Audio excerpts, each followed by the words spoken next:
I'm up here on the Blue Ridge Parkway this beautiful afternoon in December. It's unusually warm here, and so I thought I'd take a ride up here. It's just beautiful scenery here. Today we're going to be looking at the characteristics of the little horn power in Daniel 7 and the beast power in Revelation 13. And we're going to compare those characteristics, and you can see how they're referring to the same power in both of these Bible prophecies. So let's open the Bible and see what it has to say. What we're going to do today is compare the prophecy of Daniel 7 and the prophecy of Revelation 13 and see how these two prophecies compare with each other and how the little horn power of Daniel 7 compares to the beast of Revelation 13. As you can see on this chart here, that in verse 3 of Daniel 7, that 4 great beasts came up from the sea. And you notice in Revelation 13:1 that they saw a beast rise up out of the sea and having 10 horns. And you see these same 10 horns in verse 7 of Daniel 3. It says that it was diverse from all the other beasts that were before it, and it had 10 horns. But you can see some common characteristics already here. If you also notice that in Daniel 7, the first beast was like a lion, the second like a bear, the third like a leopard, and then the fourth one is this fourth beast. In Revelation 13:2, the beast is first, then is a leopard, and his feet were like the feet of a bear, and the mouth is the mouth of a lion. You notice that Revelation 13 is in reverse order of Daniel chapter 7. That is because John in Revelation 13 is looking back into time. He is living in the period of the beast, the Roman Empire, and he is looking back into time at these other animals that represented Greece and Medo-Persia and Babylon. Daniel, on the other hand, is living in the time of the lion of Babylon, and he's looking ahead to this bear, which is Medo-Persia, and the leopard, which is Greece, and then this fourth beast, which represents the Roman Empire. Now, when we look at Bible prophecy, we can see that symbols mean things, and when we see that this beast came up out of the sea, what does that mean? In Revelation 17:15, we find, and he says unto me, the waters which thou sawest, where the whore sitteth, are peoples and multitudes and nations and tongues. So when these beasts are rising up out of the sea, it's rising out among a populated area where there's people, multitudes, nations, and tongues. And so that is the characteristic of this little horn power and this beast of Revelation 13, that they come up among a populated area. As we continue to look at Daniel 7 and Revelation 13, we can see that in Daniel 7:24 that there's 10 horns, and out of this kingdom are 10 kings that shall arise, and another shall arise after them, and he shall be diverse from the first, and he shall subdue 3 kings, or 3 of these horns. And this is called the little horn power in Daniel 7. When we look at Revelation 13, we can see that this beast that comes up out of the sea there has 7 heads and 10 horns.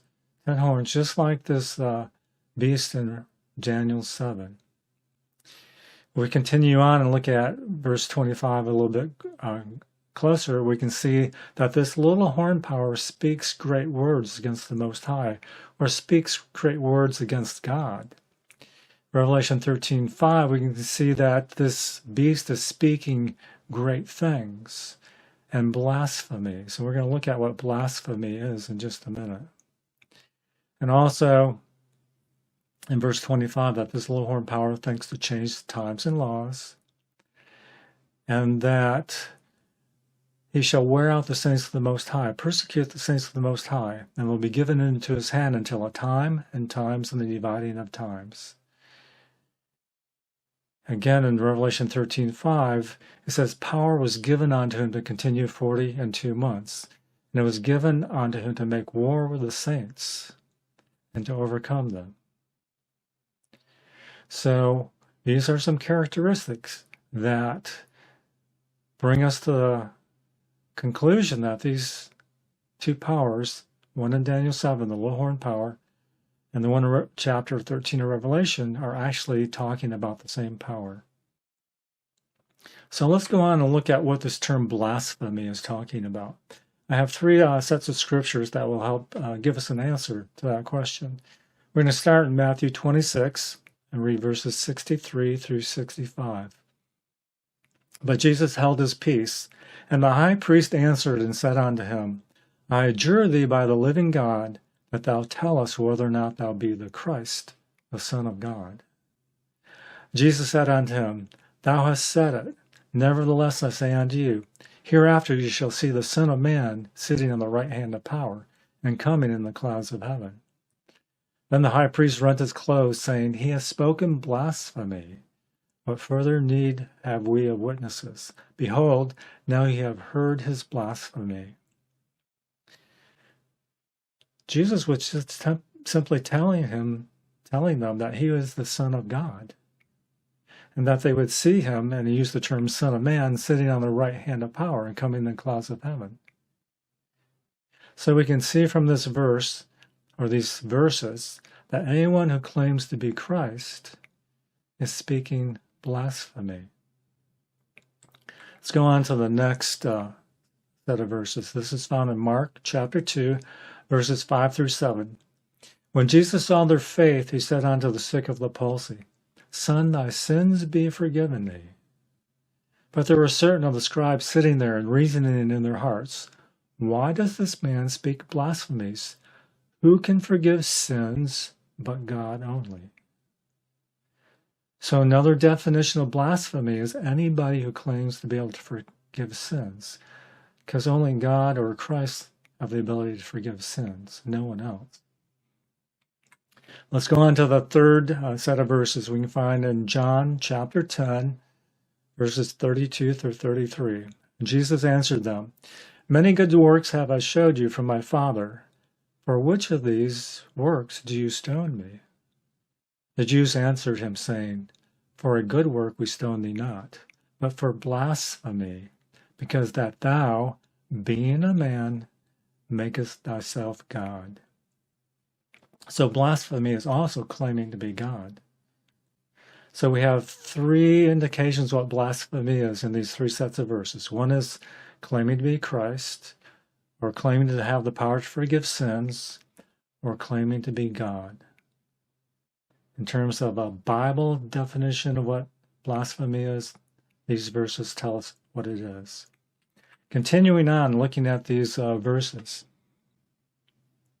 Now remember, we're looking at the little horn power in Daniel 7, as well as the beast of Revelation 13, would persecute the saints of the Most High, or the saints of God. And in verse 25, it talks about they shall be given into his hand until a time, and times, and the dividing of time. And in verse 5 of Revelation 13, we see power was given unto him to continue 42 months, and it was given to him to make war with the saints and to overcome them.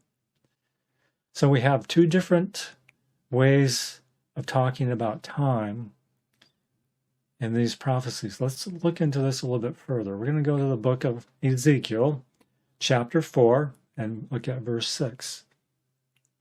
Again, we're just using the Bible itself to interpret prophecy.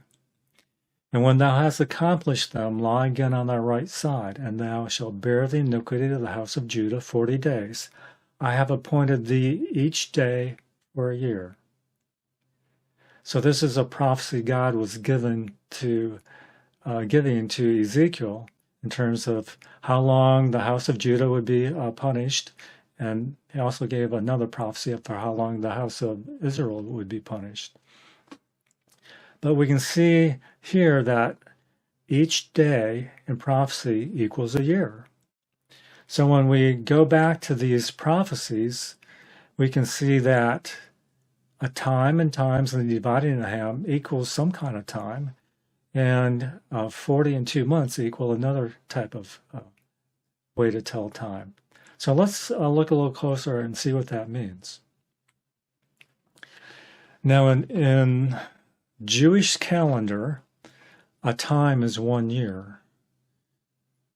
Times plural is 2 years, and the dividing of times is 1/2 year, so that's 3.5 years.